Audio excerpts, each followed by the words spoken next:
right? We know the participants, ask them questions if you need to ask them in private versus in public. There's a lot of experience in that panel, and I know personally OCBC has been doing this for a while. I know Northern Trust as well. They've learned a lot over the course of the multiple years they've been in the space. So take advantage of them being the audience. So moving right along, I'd like to invite Stan Young to the stage. Stan is CTO blockchain for financial services and global lead for the central bank digital currency solutions at IBM. That's a mouthful. What it actually means, he's a really smart guy that knows the technology, and he's going to talk about it more. Big round of applause for Stan. Hi, thanks for that introduction. So, you know what, my friend Phil Ennis, who's a really great speaker, volunteered to do this session, and then he went on leave. So I'm taking over, so don't be too disappointed.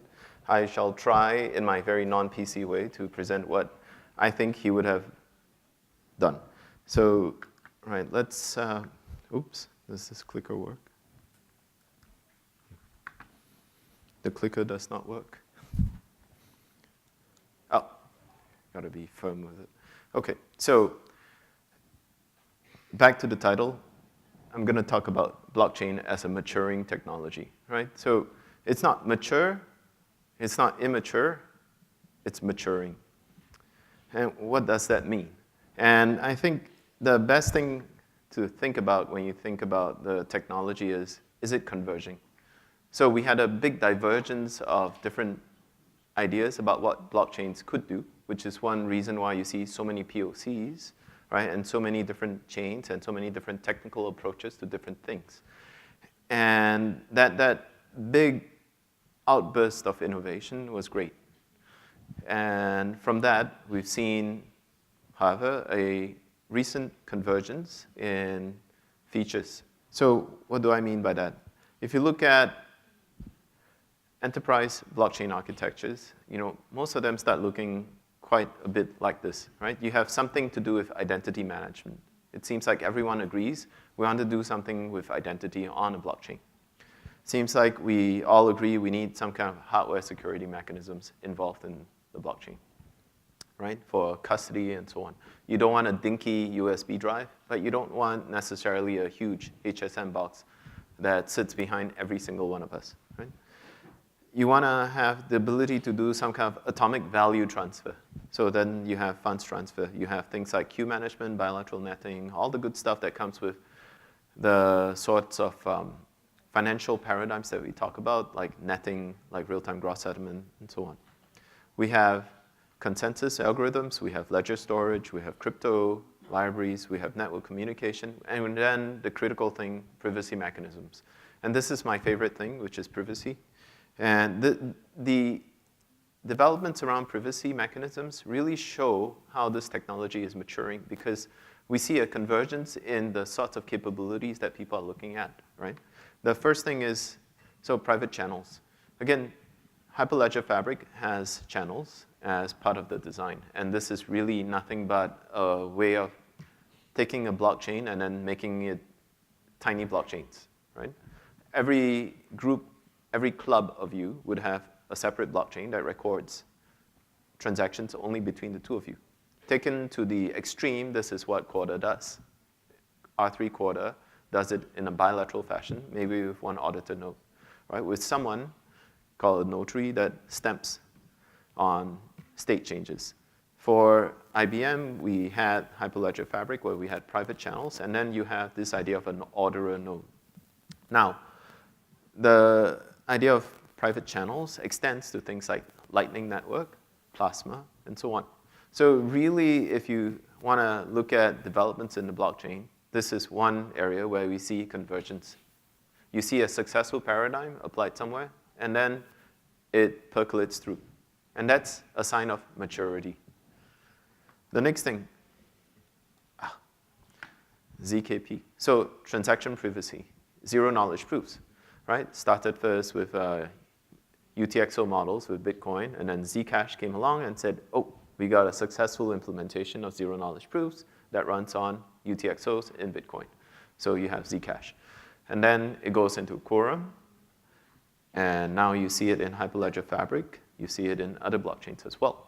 So a successful paradigm, again, being adopted through other systems, a sign of maturing technology. Now, why is this good? This is great because it shows my point here. My central point here is when you see maturity in a software ecosystem, it's often because we are adopting the best from public domain research, public domain investigations, right? So Zcash, ZKP, where do we get that from?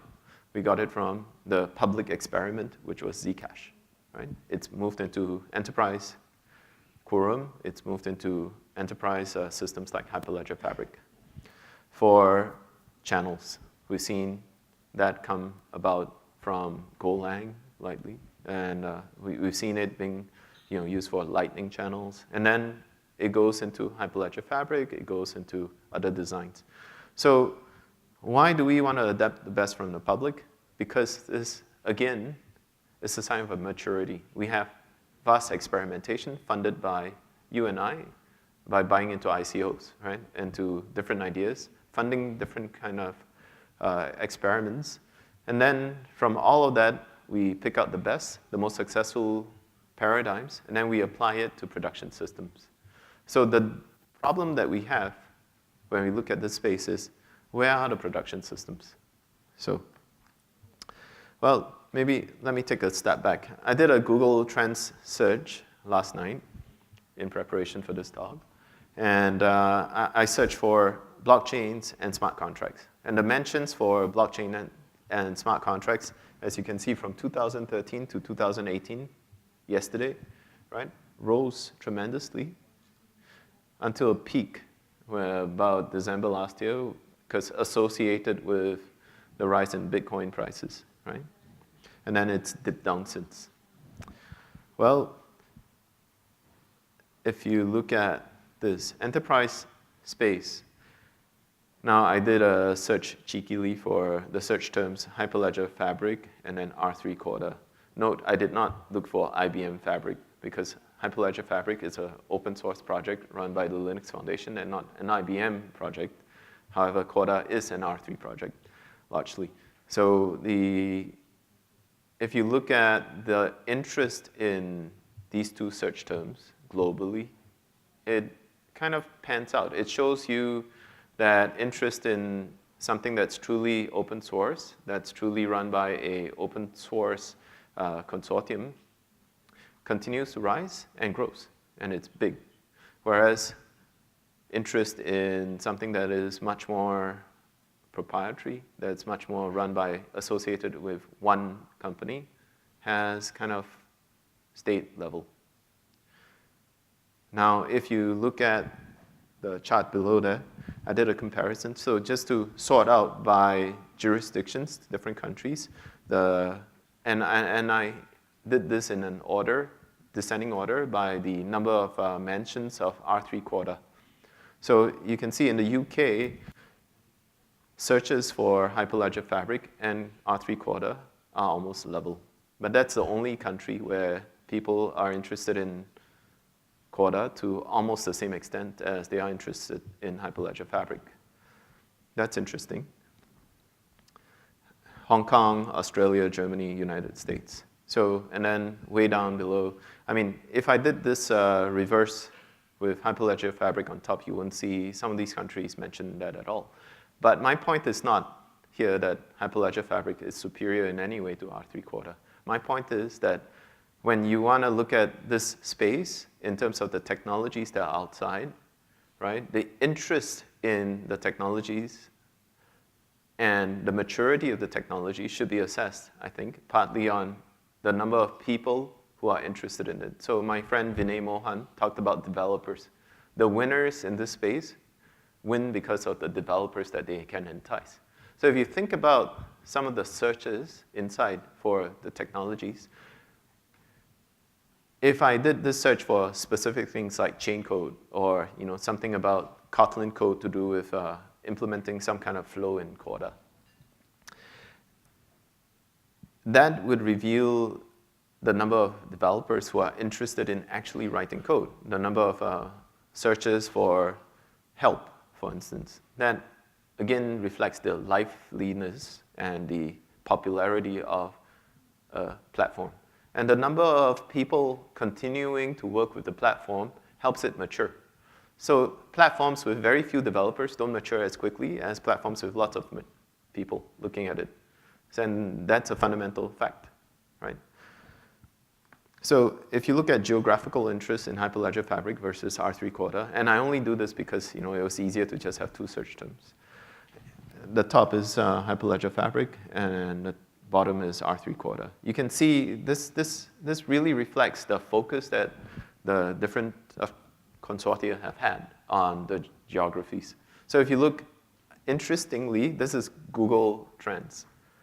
China is a very, very dark blue, which means that a lot of interest in searches for Hyperledger Fabric came out from China. But then again, China blocks Google. I don't know how Google does this, so I take these numbers with some skepticism also, right?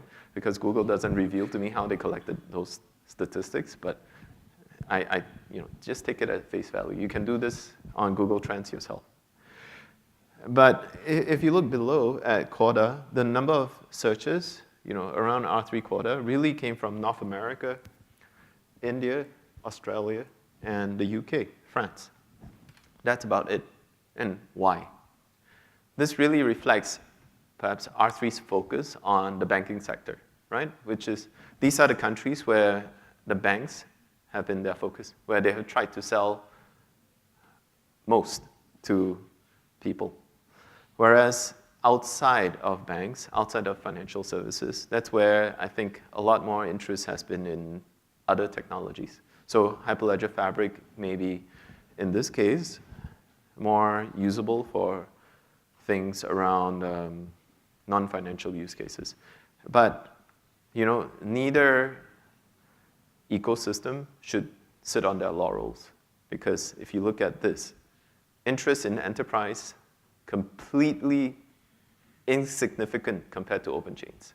You go do the same search for Hyperledger Fabric, R3 Corda, versus any of the open chains, and you're a rounding error. Enterprise blockchain is a rounding error in terms of interest. In terms of developer interest, perhaps. In terms of searches online. And this isn't just because you're looking at cryptocurrencies. This isn't just because of speculators looking at something. So if I did this very specifically for things like Stellar protocol, excluding lumens, I would still get multitudes of interest for that Stellar protocol above enterprise, say, R3 Corda or Hyperledger Fabric. And why is this?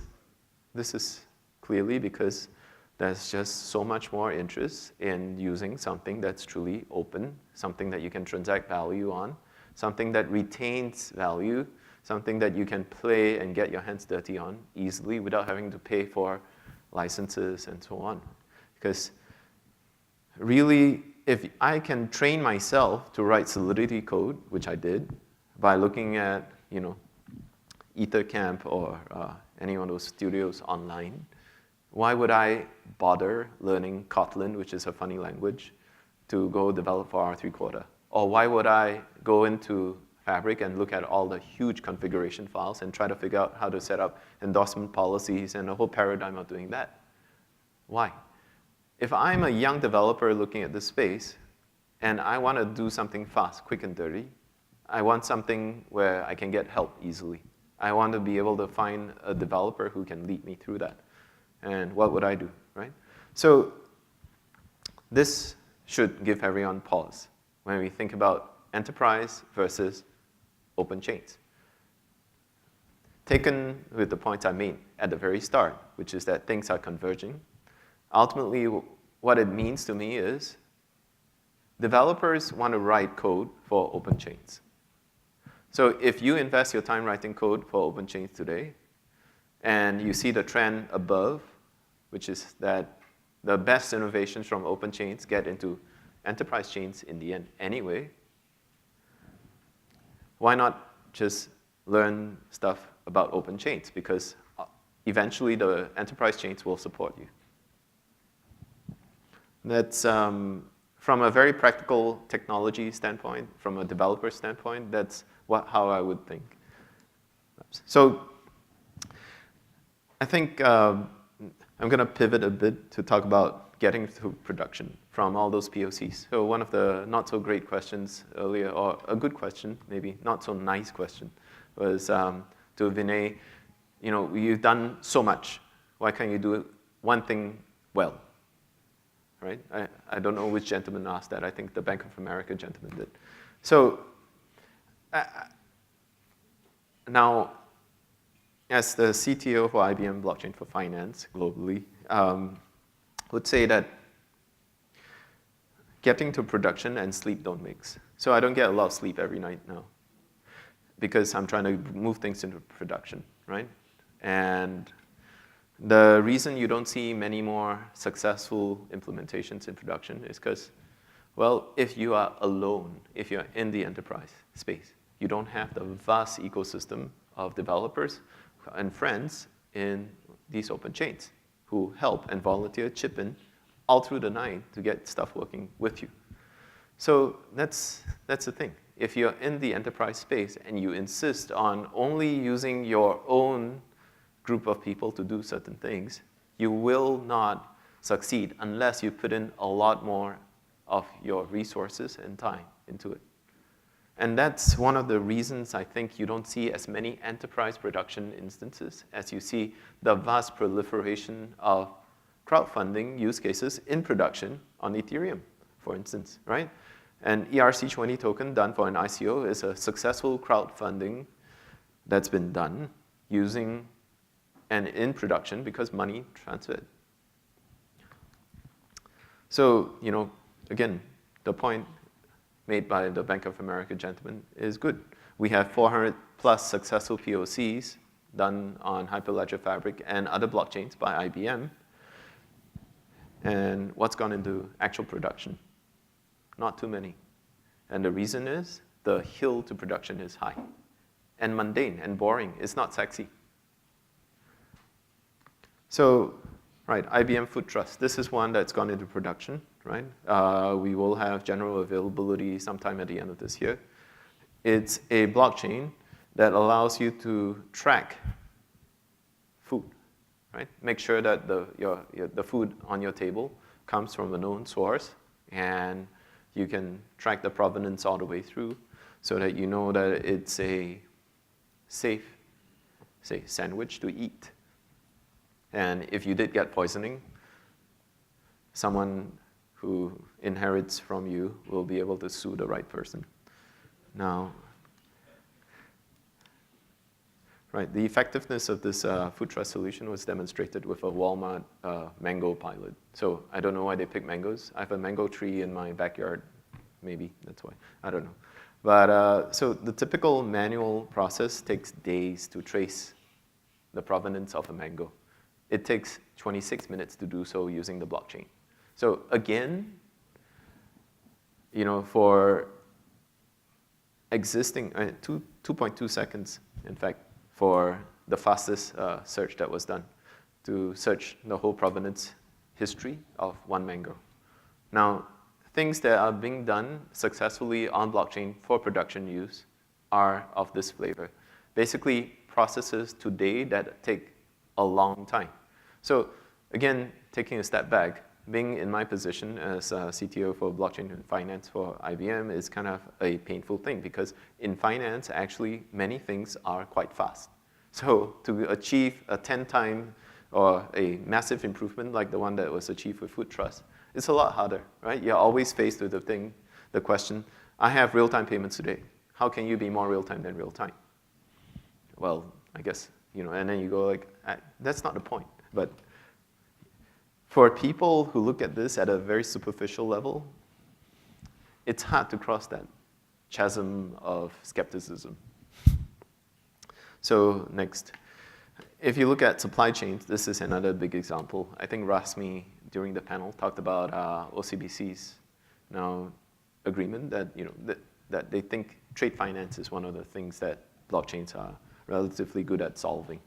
And the problems here are related to, again, lack of open standards, and transparency and simplicity of dealing. So this went into production where we have paperless trade, we have a pipeline, and limited availability was in May 2018 with general availability again by end of this year, right? I'm running out of time and I'm gonna go to the last part here, which is to emphasize that the reason you don't see many more of these things in production, in the enterprise space at least, is because you have to handle all the mundane issues. And handling mundane issues is not sexy, it doesn't get people promotions. And that's why you see lots of POCs, and all of your talent wants to do sexy POCs. They want to rise up doing that. They don't want to solve things like ensuring GDPR compliance. They don't want to look at code reviews. They don't want to do penetration testing of simple things. They don't want to invest in installation maintenance models. They don't want to build business continuity plans. They just want to do fun new POCs, right? Because that gets you profile, that gets you ahead in your career. So this is fundamentally why you don't see enough of it going into production, not because we haven't found good use cases. We have.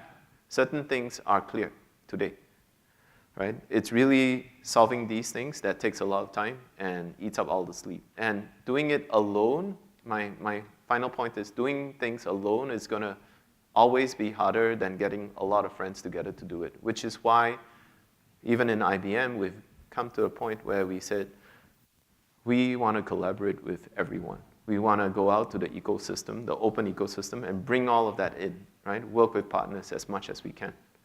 It's not about going in alone, because you will not succeed in getting into production with that. So that's the end. We still have 10 minutes, Dan. Well, it's okay. Which means we have 10 minutes of questions. Where shall we start? Anybody?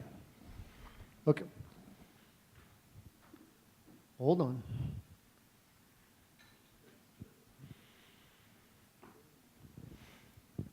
Thank you. In terms of getting it into real life use cases, how important is the complying with the regulations? And is there any problem in terms of communicating with the legal and regulatory community? Because a lot of these people are technology, and they're they speak and live kind of differently. Because you mentioned right. the GDPR, for instance. Thank you.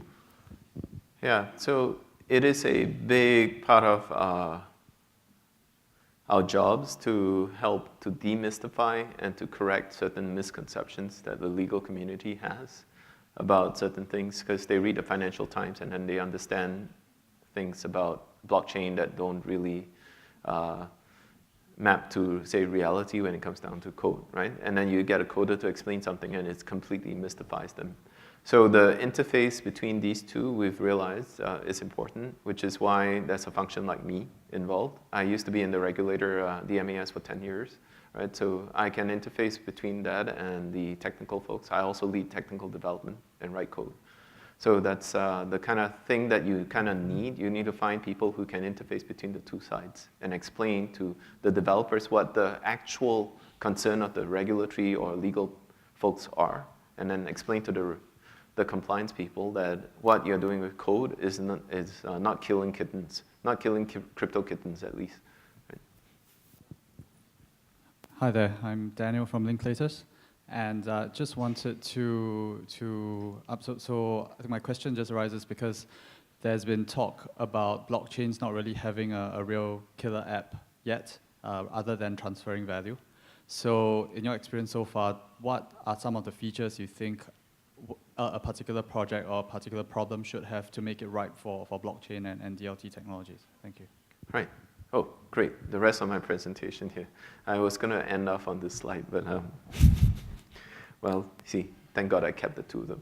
So we have this whole boring process where you go in and you identify candidate processes that are useful for solving using a blockchain. I can share this in detail with you. So the problem is it's not sexy to go through this kind of detailed checklist in a talk, right? So it really, if you think about it, you got to break down your business into a component business model, go into, so process mapping, and then a high-level let's say you use a heat map to look at where blockchain is applicable to resolve certain pain points. And then you move the evaluation criteria and then evolve a future state process. And then from that, you see your design pops out, right? So again, none of this is sexy. None of this is rocket science. This is stuff you should do no matter what technology you're using. Just apply it in a disciplined way to blockchain. And that's why I cannot make generalizations around what's been successful or not. I can say that from IBM's perspective, we have 2 pilots that have gone into production. So Food Trust and the Global Trade Network with Maersk, those are 2 things that are clear successes where blockchains have been useful. And then the use case that I personally lead a lot of the development work with is on cross-border remittances. That is something that is, based on using tokens. So, but that doesn't, that kind of is what you were talking about, that blockchains are successful for value transfer, right? So what kind of values are we transferring? In fact, I would say blockchain is not successful for value transfer. What blockchain is successful for is value accretion. So in crowdfunding, in getting funds to you to do something else with. Yep. Hi, my name is Thorsten from SmartPesa. Just in Ethereum, there was a lot of innovation around smart contracts, and at some stage they were all the hype to replace a lot of business processes. So my question really is, how do you see the role of these smart contracts in finance and things like bonds and other automations? Right, so from a very pragmatic standpoint, smart contracts are ways to automate things, right? So I think the analogy I would use is this story where I have lots of young colleagues in IBM who choke when they open Lotus Notes, right? And What is that? I don't know. It's painful for them, I guess. I'm old enough. I'm actually rather old. That Lotus Notes to me, they forget that things like JavaScript came out from Lotus Script. That was very much like JavaScript as well in the old days and allowed you to automate lots of things in Lotus Notes, right? One of the big reasons Lotus Notes became so prevalent was because you could automate lots of things with workflows and so on. And everything old becomes new again, right? You can embed certain things like smart contracts. I think the key innovation with smart contracts is still that you have a way to get consensus on the state that you end up with. But there are many different ways to implement them, and that's why, coming to a generalization about how they benefit you probably doesn't make sense. It has to be use case specific. So if you look at the way that Hyperledger Fabric comes to consensus about smart contracts, what they do is they simulate the smart contract before taking the output and coming to consensus about output. That assures you that even if you have non-deterministic code running, you can come to consensus in the end. This is quite beneficial because you can run non-deterministic code. For Ethereum to get around the problem of non-determinism, what they basically do is cut out all non-deterministic code primitives, so you can't write non-deterministic code in the first place, right? Which is discipline on you as a developer, but also constraints that disallow certain kinds of useful applications, probably. So again, both attempts are different paradigms of looking at things. Both are successful for different reasons. So I think one of the things you can look at too is this evolution of smart contracts, old becoming new, looking at smart opcodes and smart opcodes platforms. This should be interesting. So we've heard a lot about Hyperledger. R3 Court is in the house. What do we have to say? Thank you, Zach. I'm not actually going to pimp R3 Court or anything like that, but I do have a comment to use about the use case of using blockchains to track physical objects. So Bitcoin's blockchain is excellent at tracking Bitcoins because Bitcoin lives on the Bitcoin blockchain. It doesn't exist anywhere else. So by looking at Bitcoin, by interrogating Bitcoin's blockchain, you can see where all the Bitcoins have come from, or at least all the addresses which they've been assigned to. However, when it comes to tracking physical things, take your mangoes or your sandwich example, what's to stop someone switching the mangoes? Like the blockchain isn't God and can't tell that a mango's been swapped with a mango from a different country. So you end up having to use this database And you end up having to trust every single party who has touched that database, who has committed, yes, this is definitely my mango, and I promise you that it's from this place. So going back to your sandwich example, you're going to need to trace the mayonnaise, the bread, the lettuce, the pork, and you're going to have to trust everyone in those entire supply chains. You're going to have to trust that the stuff actually came from where they said it was coming from. So you actually don't solve any kind of trust issues there. No. What you've got is a thing you can search. That's a really good point. That's a really good point. And I think that gets away from the point of why this thing is successful, which is that here we are not trying to solve the trust issue. We're trying IBM to food solve the trust. traceability issue. Sorry. You're trying to solve the traceability issue. So there is an existing way where you go back and you try to find the source of contamination. And that already assumes we're not removing any of those parties. We're not removing trust in any of those parties along the value chain. What you're doing is making it a lot faster. So we are not saying that we are going to, using blockchain, remove trust or change the business model in this case. So this is, again, this is not one of those use cases where we are saying the blockchain helps with trustlessness or whatever. This is not that. This is saying with blockchain, with this technology applied properly, in a production mode, solving all those mundane things that we talked about earlier, we can do things much, much faster, from 6 days to 2.2 seconds. I can do the same tracing of contamination in much, much less time, which helps in reaction times when it comes to dealing with contamination events after the fact, right? When you find that there's been a outbreak of encephalitis or whatever it is, or diarrhea, and it's traced to some kind of food poisoning. You can react, public health authorities can just react much faster, and then people like Walmart can react faster in terms of going through the value chain and then removing all the sources of contamination or dealing with that. So this doesn't change the business model, it just makes it much faster, which allows for different benefits. No counterpoint? Thanks. My name is Gangesh Ganesan. I'm from a Silicon Valley company called PeerNova. So maybe it's a comment, but I would like some feedback from you on this. Just sort of looking at Hyperledger overall as an umbrella project, I guess a lot of the stuff you talked today was about Hyperledger Fabric, which is sort of the one that IBM is mostly involved in. Hyperledger seems to have dozens of other, or maybe at least 5. A dozen other projects inside its overall. 5 projects. Yeah, 5 projects inside it, and there are others that are trying to incubate other projects into it. It's very hard externally to try and understand, what's an appropriate project to even start from. If I'm kind of trying to create a post-trade ledger for a CSD while tracking tomatoes or in this case mangoes, the kind of solutions, the type of reliability, the type of things that I'm looking for may be very, very different. So just looking for some comments on how Hyperledger is actually trying to even think about such a thing.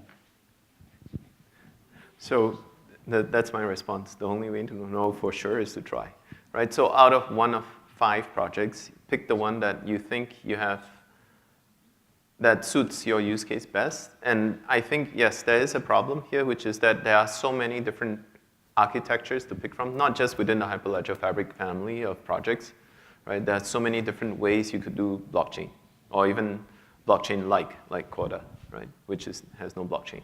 So the only way you can know for sure if your business process can benefit from using one of these is to try to map it out in a disciplined way.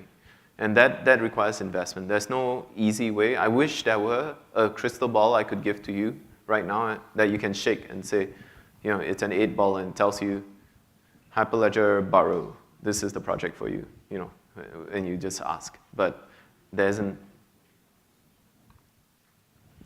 Okay, Stefano Priola from Banca Sella. You have mentioned GDPR. So my question is if you have already considered some technical solution to guarantee immutability and the right to be forgotten. Right.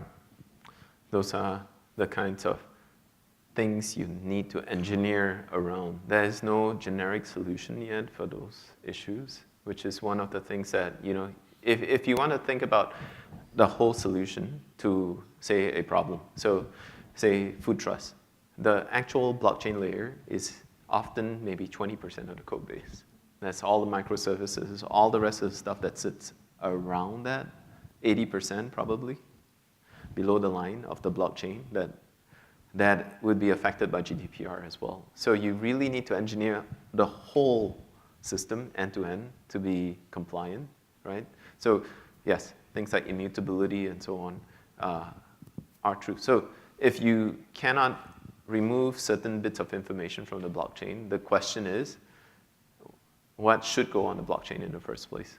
So is a hash of that original information, does that comply? So engaging the regulators really matters a lot here in explaining to them that I can never reverse engineer to get what the actual input was, right? And therefore, it's immaterial if I cannot fulfill the right to be forgotten, because basically once I lose the encryption key, it's a one-way process. I never, ever can recover that information. So that's really where I think it's just about education. And then the pure discipline of going through the stack, the whole stack, 100% of your code, and making sure that you are not violating it in some other trivial way beyond the blockchain. So we can solve all the stuff with the blockchain, but that's going to be 20% of it. 80% of your code is all the rest of the stuff that could easily not be compliant. So talking a little bit about the platforms. So clearly there are many platforms, for example, like Hyperledgers, Corda, Tendermint, Quorum, something like that. And a number of projects in Thailand, we use different platforms. For example, like some projects use Hyperledger, some projects use Corda, and one is Quorum as well. So what is your opinion about what could be future of the platform? And for the institutional like us, we have in-house developer team that we study many platforms, and it's quite, like a lot of effort as well. What is your suggestion? So I think I made a point earlier that the open world keeps going into the private blockchain world, right? The enterprise world. So if you look at a project like Hyperledger Borrow, that has two things that you just mentioned. It has an EVM, an Ethereum virtual machine that runs. So you can run your Solidity code that you have from your existing distributed DApp, and port it over. And then it uses Tendermint for consensus. So really all of these components are almost pluggable now. And really the best ideas, the best things that come out from the open ecosystem will come into our enterprise blockchains in future. So really don't worry too much. Get a successful, my encouragement to everyone is get a successful production grade application up, no matter what you have chosen as your blockchain, and then go back to IBM or any one of these providers and say, I have this. How do you support it with your platform? And it would be stupid of them to say, we can never support this, right? What they will have to do is to say, okay, how do we modify our stack to help you in the most easy way possible? One final question, then we have lunch. All right, your IBM, 450,000 employees globally. This very public commitment to blockchain and to developing production quality systems. Yet, you say you don't sleep at night because you don't have enough resources. So to me, that implies IBM's not really committed, that they're not deploying the amount of resources internally to move these things into production. Well, it could imply that to you, but I mean, how much sleep do you get? I'm sorry, what? How much sleep do you get? Oh, none. Look at me. I'm only 20 years old, but I look 50. There you go. So I think lack of sleep is not a matter of IBM not supporting me. I have headcount to fill, so anyone wants to join me? Come. I feel a bit lonely sometimes, but it's not that IBM has not given us the resources to do things. It's really about growing the development community, about getting people who are interested to come in. I mean, we all live in an environment where you have consensus, Vinay, and Joe Lubin, who has about $10 billion to spend, or whatever it is, to spend on development. And if you are in the marketplace against that kind of firepower, duck and weave, duck and weave. Yeah. So there you go. Big round of applause for Stan.